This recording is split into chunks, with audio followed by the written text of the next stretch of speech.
Welcome back to Pokemon episode summaries. Today, I'll be doing episode 375. It's still rock and roll to me. The episode begins with Ash and the gang having finally arrived at Maz Deep City, on the island there. No way! I can't believe we actually made it. Feels like it's been so long. May instantly wanted to check out the city and go sightseeing, though Ash, on the other hand, only had one thing in mind that he wanted to do in the town: get his 7th badge, the mine badge, which Brock had found out after reading the guidebook from the Maz Deep Gym. Determined to get his second to last badge, so he could only need one more badge to enter the Hoenn League. And he was determined that he could win, practically begging May, Max, and Brock to not do any sightseeing and just go straight to the goddamn gym. And they do. However, right as they were about to enter the gym, a woman rushes out of the gym in a hurry. Ash was confused that he only saw this woman and not the gym leader, knowing that the woman probably wasn't the gym leader due to the fact that she was running out of the gym, and Ash requested the woman to stop so he could ask her a question. The woman obliged and greeted Ash, leading Ash to ask her if the gym leader was around, and if she knew where they were, leading the woman to reveal that everyone in Maz Deep City, including the gym leader, was at the Maz Deep Space Center to watch an upcoming rocket launch. Max was extremely excited upon the prospect of watching the liftoff himself, really having wanted to see a rocket take off all his goddamn life. And Max got even more excited and fucking starry-eyed when the woman explained that the rocket would be escorting a space shuttle with a dude in it. And, Max just got all like super starry-eyed, knowing that he was going to see an astronaut take off. The woman then dashes off towards the space center as Brock realizes that he forgot to tell Ash and the gang about the Maz Deep Space Center that also functioned as a research center in general, and he pulls out his guidebook to explain to them what it was and what it did. Although Max was already extremely well versed on space shuttle launches in general, and explained that there had been a whole bunch of them, some of them meant to experiment to search around space for undiscovered Pokemon, and that's what he was most excited about. This admittedly piqued May's interest, as she remembered Ash and the gang's recent adventure with the Lunatone and learning of its origin in outer space, so if she could potentially learn about more outer space Pokemon, she wanted to watch the launch as well. Although Ash refused to let this happen, becoming annoyed with all the space talk, and stated that they could go to the Maz Deep Space Center, but the only reason why was to find the gym leader and then immediately come back to battle at the gym. Not wanting to piss Ash off, Max pretends to apologize to him for all the space talk, and promises to only go to the Space Center so that they could find the gym leader. Although secretly, Max believed that once they actually got to the Space Center, Ash would become interested by everything there, and also want to see the space launch, so at the end of the day, he would be able to see the launch just like he wanted. And also, just explore the Space Center overall. We then see the Maz Deep Space Center, and first we see the actual shuttle getting ready to launch, before we see the inside of the Space Center, where a control team had the astronaut named Jin, who was going into space, on the monitor, and they were keeping in contact with him, going through the pre-launch checklist, and basically asking a whole bunch of questions like, oh, are you ready to launch? Is the ship ready to launch? All that. They were checking all the systems to make sure everything was good to go. And the woman from earlier was actually part of the crew in the Space Center who was helping out with the launch. She was not just watching it, and basically the astronaut pilot named Jin had sent the woman, whose name was Rachel, all of the diagnostics from the ship, and after she analyzed them, along with the rest of the crew in the Space Center, she was able to confirm that all the systems were good, and the rocket would be able to launch. Meanwhile, as for Team Rocket, they were pretty far away from the Maz Deep Space Center and the launch site just outside, but they were spying on it from a tree using binoculars, and they were spying on essentially the rocket. And upon seeing the rocket and space shuttle, Meowth gets the idea to steal the shuttle and give it to Giovanni to help him explore space, since Meowth figured the boss of Team Rocket would use the rocket to conquer the galaxy, all for himself, and then he would reward Team Rocket because of this, because they were the ones who gave him the rocket. And the mention of a reward, which was most likely a promotion, made Jesse and James very excited, and they agreed to try and steal the rocket. As Meowth had a boss fantasy of Giovanni waking up in the morning and smiling when he sees the official Team Rocket rocket outside of his bedroom window, and then he uses it to fly to explore outer space and conquer it. After cheering once more for their plan, it was time to put it in action. Meanwhile, back with Ash and the gang, they had arrived at the Space Center and were walking through a hallway, with Ash still mostly looking for the gym leader, wondering where the fuck they were. After wandering through the hallway for a bit, they find a door, and Ash believes that the gym leader could be on the other side of this door, so he opens it up, and Ash and the gang goes inside to find a room with various machines. Just like Max had hoped, Ash was interested in all of this equipment, leading Max to reveal that all of this equipment were training machines that astronauts used. In fact, Ash was so excited by the machines that while everyone else was just looking at one, he ran off to actually go try another. As for the one that May, Max, and Brock were looking at, May wondered what it was, leading Max to reveal that it was called a moonwalker, and it could be used to practice walking on the moon in zero gravity, and this led May to picture herself having fun using the machine, walking like she would be on the moon. Shocked that something like this even exists. As for Ash, the device he decided to try out was known as the multi-axis trainer, and after finding that the gate to access it was unlocked, he and Pikachu sat in the seat, and Ash strapped himself in, thinking it would be very fun to ride.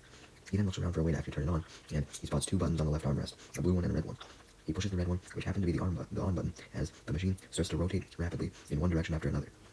taking Ash and Pikachu by immense surprise as they scream and hang on to the machine for dear life, not wanting to die, when suddenly Pikachu realizes that the blue button was probably the off button, and he braces himself against Ash to give him a place to kind of push his momentum, and he pushes his momentum as he stretches his tail towards the blue button, barely managing to push it, which stops the machine.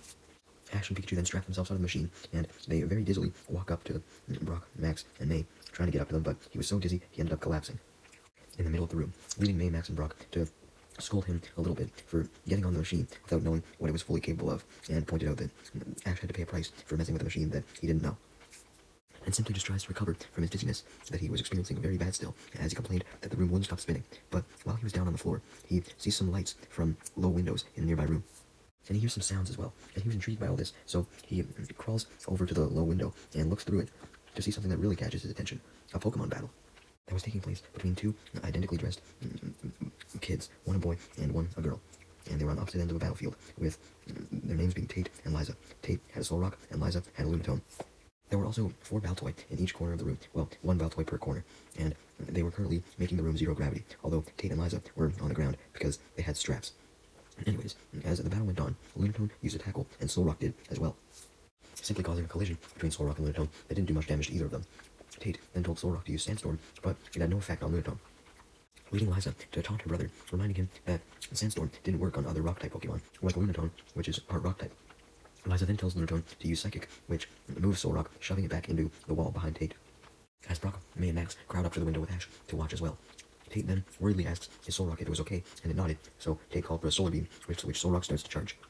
Liza tries to stop Solrock from launching the Solar Beam though, as she tells Lunatone to use a tackle to try and break Solrock's concentration, and Lunatone does hit Solrock with a tackle, but this didn't stop it from launching its Solar Beam, so Liza then had Lunatone use Ice Beam, causing the Ice Beam to collide with the Solar Beam, and after clashing for a bit, the Ice Beam prevails, breaking the Solar Beam and freezing Solrock into a case of ice. Since there was no way for Solrock to unfreeze itself, Tate accepted that he lost the battle and recalled Solrock, thanking it for putting up a good fight, and he braces himself for the inevitable teasing he would get from his sister. Yeah, that's right, they were siblings, and twins too, which explained why they looked so similar. Anyways, just as Liza inevitably starts to lecture Tate, Tate simply cuts her off, admitting that he was disappointed since he thought he was super close to achieving victory, but much to Tate's annoyance, Liza continues to scold him anyway, reminding him that Solar Beam needed time to be launched, so he had to set his timing right in order to launch it properly and defeat her. Just then, Tate and Liza gasp in surprise when Ash and the gang suddenly arrive in the room and immediately find themselves levitated and floating in the air. Which made sense, because if you remember, the room was zero gravity, and the only reason why Tate and Liza weren't up in the air was because they had ankle straps holding themselves down. So, Tate and Liza released themselves from their ankle straps and floated up to Ash and the gang to help them out, explaining to them that they had entered a weightless room. As Liza turns Ash upright, seeing that he'd been tilted upside down, and she then goes into further detail about how the weightless room worked, stating that the Baltoy used their psychic move to stimulate weightlessness. Tate then goes up to Max and shows him a little weightless somersault trick. Max tries to replicate this somersault trick, but fails miserably. Ash and the gang then introduce themselves, and Tate and Liza introduce themselves back, and Ash compliments Liza on winning the battle, which makes Tate angry, as he points out that he did pretty good as well, but Liza denies this, much to Tate's annoyance. And Tate gets even more annoyed when Liza teases him about being the younger of the two, despite them being twins, and stated that he wished he was born first. Max empathizes with Tate, since May always reminded him that he was the younger one, and he always tried to say to May that this didn't matter, and this didn't make him less better or less smart than her. So, Max and Tate were getting along over their shared annoyance with their older sisters, and ranted to each other about how bossy their older sisters were, and how their older sisters both thought they knew everything, and went on and on and on.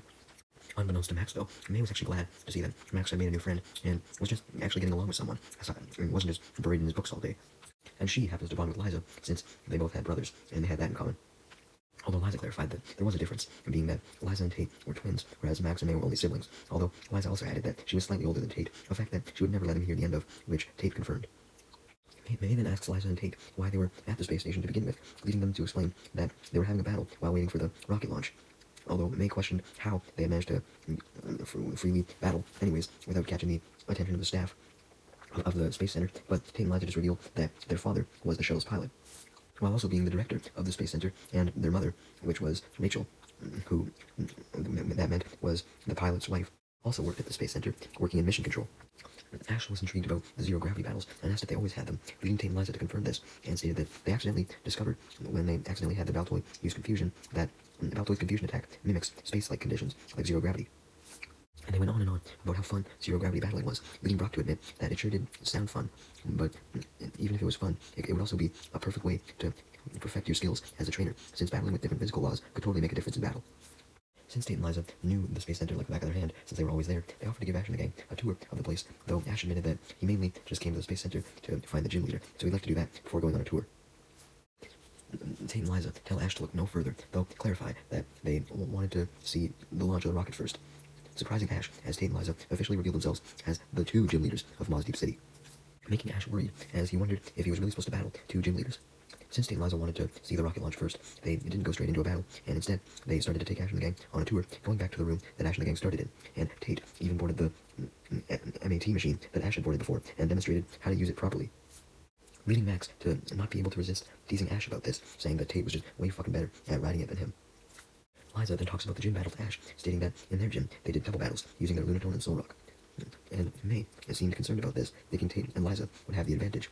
since it would be 2 against 1, but Brock reminded May that Ash could use a second Pokemon as well, though did admit that Tate and Liza would likely have some sort of advantage, since they had way more experience with double battles, since they were, the gym leaders, and they were used to them. But Brock also clarified that there was nothing wrong with the gym leaders having the advantage, as there was nothing wrong with testing a challenger's skills more. Ash agreed with Brock, stating that he would happily accept the double battle challenge, since he wasn't used to it, and he could use a new challenge. Liza was surprised by Ash's determination to battle, but was impressed by it, and was even more impressed when Ash stated that he was confident he could beat both Tate and Liza with only himself. Even after killing all this time, there was still half an hour away until the shuttle launch, so Liza asked May if there was a ride she'd like to try, and May said she'd love to try the Moonwalker, so Liza and May head over there. Ash was about to follow, wanting to test out the Moonwalker as well, but Pikachu jumps off his shoulder and stops him. Ash asks what's up, so Pikachu responds by doing some impressions of Corphish, Grovyle, and Torkoal, leading Ash to figure out that Pikachu was essentially saying that Ash's other Pokemon would love the chance to explore the Space Center as well. So Ash decided to send out all of his other Pokemon, Corphish, Torkoal, Grovyle, although not Swellow for some reason, and Brock and May decided to send out all their Pokemon as well, with Brock sending out his Lombre, Mudkip, and Fortress, and May sending out her Combuskin, Skitty, and Bulbasaur. So, with all the Pokemon out, they end up hogging all the machines, so Ash and the gang really don't even do anything, because Grovyle was riding another MAT machine, with Corphish watching, Combuskin was riding the other MAT machine next to it, Torkoal, Fortress, Lombre, and Mudkip all played around in one of the weightless rooms with the help of Altoy using Confusion, and Pikachu, Skitty, and Bulbasaur were all wearing spacesuits, swimming in one of those water tanks used to stimulate weightlessness. May and Liza talked for a little bit while watching the swimming, and Brock and Ash joined them, but May and Liza were busy talking with Liza, explaining that Pokemon were often used at the Space Center to test out several of the machines, and stated that she wanted a gym all on her own, without being tied to her brother, even if that gym was on a different planet. May approved of this idea, leading her to be thanked by Liza for her support. As for Max and Tate, they had actually went off on their own into a different room, known as the flight simulator room, where one needed to fly a spaceship. This was basically the ultimate training for astronauts. So the two boys sit in the pilot and co-pilot seats, with Max being the co-pilot and Tate being the pilot, as Tate explains some stuff about the flight simulator, such as how the simulation was generated and some shit. Then, with that, Tate officially activates the flight simulator, and a projection that made it look like Max and Tate were actually in space was displayed, with both Max and Tate admitting that this simulation was actually quite realistic and quite fun. And they proceeded to do a little pretend space mission where they had to go out relatively far into space. Meanwhile, after Ash's Corphish was done watching Grovyle, it ended up going out of the room, wandering into the hallway, and it immediately noticed a man transporting food in a whole bunch of boxes, with the boxes being transported on some electric carts. And this food actually happened to be space food that was going to be loaded onto the shuttle for Jin to eat. Corphish was confused at first upon seeing the electrical carts that were moving the food, but it recognized some of the pictures on the boxes of food as food that it had eaten before, and it excitedly took off after the electric carts, wanting to get the food for itself, moving extremely fast in order to catch up. Meanwhile, back at the launch site, even though all systems were good, there were some other last-minute check-ins they had to do before launch, so Jin's wife actually called Jin inside the control room to help look at some shit, since he was the director of the Space Center too, after all. Suddenly, as Jin was expressing how excited he was to go into space, Rachel noticed something weird on the surveillance system that showed all the different areas of the rocket. Particularly, she thinks that she sees something in the ship's storage room where all the food was just brought, and asks a worker to focus in on a certain area among the crates of space food that had been loaded onto the shuttle. The worker zooms in, and Rachel gets a closer look at the storage room. It turns out that Corphish was now in the storage room of the space shuttle, happily chowing down on all the space food, although it was so small that even when zoomed in upon, Rachel didn't notice anything and apologized to the worker, realizing that she must have just been dreaming or something, and there was really nothing wrong. Totally unaware of Corphish actually being among the crates of space food. And also drinking space juice as well. Corphish was really making progress, going through basically all the goddamn food and drinks. Anyways, it seemed as though all of the preparations had been complete, so Jin was walking along the catwalk from the space center to the space shuttle to go inside the space shuttle, but on his way, he was stopped by Liza, Ash, Pikachu, Brock, and May, who wanted to greet Tate and Liza's father, Jin, before he went on the space shuttle. Liza then officially introduces Ash, May, and Brock to her father, Jin, and Jin says he always wanted to go to space to explore outside of the planet to find potential extraterrestrial Pokemon, and added that he really believed that extraterrestrial Pokemon existed. Liza then realizes that Max and Tate had been gone for a while, and confirms that Max and Tate were there a bit ago, but they hadn't come back, so she asked Jin if he'd seen Tate at least, with Jin denying, saying that he hadn't seen Tate. Liza then asks if he had at least seen Max, and describes him, but Jin denies this as well. Just then, Rachel calls Jin on his little headset radio, alerting him to a security breach. She describes the situation as we see it from her point of view in the Space Center control room. Basically, on the monitor, Rachel, along with all the other workers in the control room, could see Team Rocket, dressed in spacesuits, jogging down a hallway. Since not just anyone was supposed to be roaming around the Space Center, obviously, Rachel goes over a microphone, and it echoes it through the hallway as she yells at Team Rocket, asking them to identify themselves and state what the fuck they were doing, leading Team Rocket to stop running and say their motto, revealing themselves as Chimecho and Wobbuffet joined in on the space travel-themed motto. Rachel had, of course, alerted Jin and Ash and the gang and Liza to Team Rocket's security breach, so right as Team Rocket said their motto, Ash, Brock, May, Liza, and Jin cornered them, ordered them to go away, though Team Rocket refused and announced their plan to steal the rocket, although Jin and Liza say there was no way Team Rocket would be able to do this, although James begged to differ as he sent out Cacnea to use a pin missile, surprised that Cacnea didn't hug and prickle him this time. Although, before the pin missile can actually do anything, Ash has Pikachu use Thunderbolt, which stopped the pin missiles and zapped Team Rocket. Although, despite being zapped, Jessie wasn't that injured, as she still managed to send out Seviper and had to use Haze,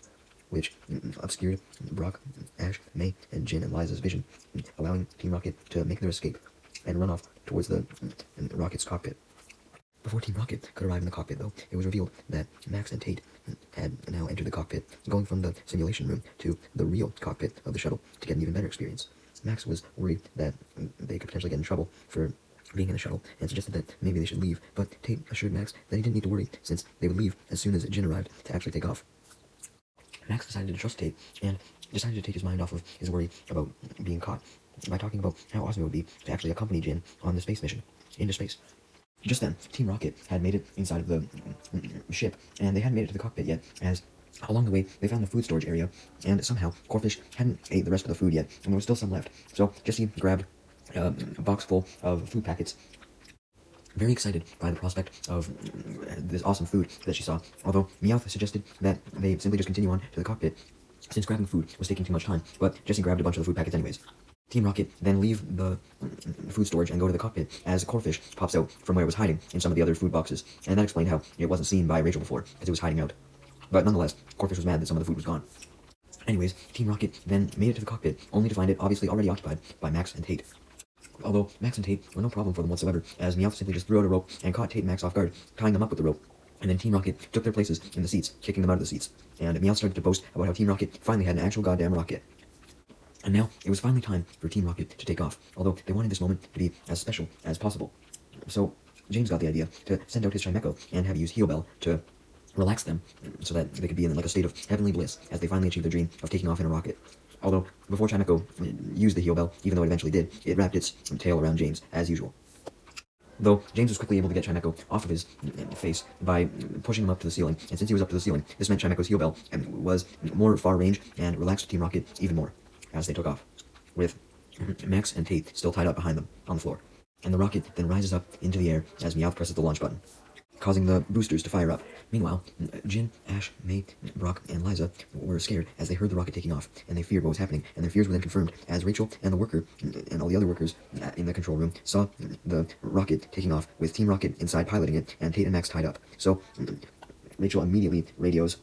Jin, and Ash, and May, and Liza, and Brock, and worriedly tells them about the situation that she had seen on the monitor, explaining not only that the rocket had taken off, but Tate and Max were captured and on the rocket as well. Unfortunately, it was too late for Ash, Brock, Liza, May, or Jin to do anything, as the rocket was already far in the sky at this point, and the support rocket and boosters fell away as the rocket made its way into the atmosphere. As for Team Rocket, they were cheering immensely, seeing that they were finally in the sky. But unbeknownst to them, Corfish had ended up walking through the vents into the cockpit now. But it ended up bashing into a wall as it went into the cockpit, somehow not revealing itself to Team Rocket because of zero gravity that was now affecting the rocket. And Team Rocket was startled, kind of feeling themselves starting to get lifted up, and they felt the rocket lose gravity as well. And this stopped their cheering as they realized the cause of this. It was the 4 Baltoy from inside the Space Center. They were using confusion on the rocket to try and stop the rocket, and it was working as the rocket came to an abrupt stop. Team Rocket immediately started panicking when they saw the Baltoy trying to stop the rocket, and they didn't know how the fuck they were going to advance because of how fierce the confusion was. Meanwhile, Brock, May, Ash, Jin, and Liza had went to the control room to reunite with all the workers as well as Rachel, and Rachel was actually worried that the Baltoy wouldn't be able to keep the rocket stopped for long. Meanwhile, as for Tate and Max inside the rocket, Tate was whispering to Max about how fucking awesome the Baltoy were for trying to help them out. And Tate saw that Team Rocket was distracted by the Baltoy and suggested to Max that they take this opportunity to make their escape, and added that they should also try and stop Team Rocket and obviously permanently get the rocket back. Max knew that they should do this, but he didn't know how, so he was trying to think of a way when suddenly he noticed Corfish hiding under a little control panel at the back of the cockpit, and Corfish then motioned for Max to be quiet with his claw, and Max nodded, understanding what Corfish meant, because Corfish had done a motion with its claw to like putting it up to its mouth to mimic it going like shh shh shh, shh like trying to shush Max, and this made Max realize that he was supposed to be quiet. And this was because Ash's Corfish was going to use its claw to free Tate and Max, and it didn't want Tate and Max to like scream in pain if it accidentally scratched them. Thankfully, Corfish didn't scratch them and simply just freed them from the ropes they were tied in. And Max then came up with a plan, seeing that Team Rocket was still distracted by the Baltoy, with Jesse declaring to James that the Baltoy had to be stopped somehow. So James decided to order Chimecho to use Astonish on them, since he figured that the Astonish would go outside of the rocket and affect the Baltoy with its terrible sound. But before Team Rocket could take action, Max put his plan into action, as he told Tate to send out his Soul Rock and have it use a Psychic, and Tate did this, and Soul Rock Psychic levitated Team Rocket into the air, shocking them immensely. And they only got more shocked as Soul Rock then switched to a Confusion this time, and used it to move Team Rocket around for a bit, throwing them around the cockpit, until they eventually collided and fell to the floor, completely knocked out cold, including Chimecho. Seeing that Team Rocket was no longer in control of the rocket, Max, Tate, Corfish, and Soul Rock all cheered, and Tate immediately went into the pilot seat that Team Rocket was knocked out of, and went on the radio to assure Jin and Rachel that he and Max were alright, very much relieving Rachel, Jin, Ash, Brock, May, and Liza that they were okay. With May and Liza especially glad that their brothers were okay, and Rachel and Jin especially happy that their son Tate was perfectly good. Unfortunately, as May and Liza were jumping up and down, holding each other's hands, expressing their immense happiness that their brothers were okay, Jin rained on the parade, reminding Tate and Max that Tate would have to land the shuttle immediately, since he had way more experience than Max. And the reason why Tate had to land it immediately was because the Baltoy would not be able to hold up the shuttle with their confusion much longer. If Tate couldn't figure out how to land the rocket, then they would fucking die and the rocket would crash. Although Tate immediately got in the pilot seat, leaning forward, and confidently stated that he could easily land the shuttle due to his experience in the simulator, the flight simulator that he had experienced. And Max said that he would do his best to help as well, and they started to try landing, much to Liza's concern, as she had her doubts that Tate and Max could actually land the shuttle. Jin was concerned that Tate and Max could land the shuttle as well, so when the Baltoy finally stopped using confusion and the shuttle started to fall down rapidly, Jin started to give Max and Tate instructions specifically on how to land the shuttle properly. Tate ended up doing most of the flying, while Max was holding the directional stick away, trying to keep the ship elevated. It took a while, as Tate and Max were really focusing on trying to land the shuttle properly, and Corfish started to get impatient and wanted to speed up the landing process by hitting a random-ass button with its claw, although Max knew that this would be bad, so he whacked Corfish and its claw onto the ground away, and after a few more tense moments of Max monitoring the windows and controls, and Tate flipping some switches, the shuttle landed safely, with some help not only from Jin, but from Rachel and a whole bunch of other people in the control room as well. Immediately after the shuttle had landed safely,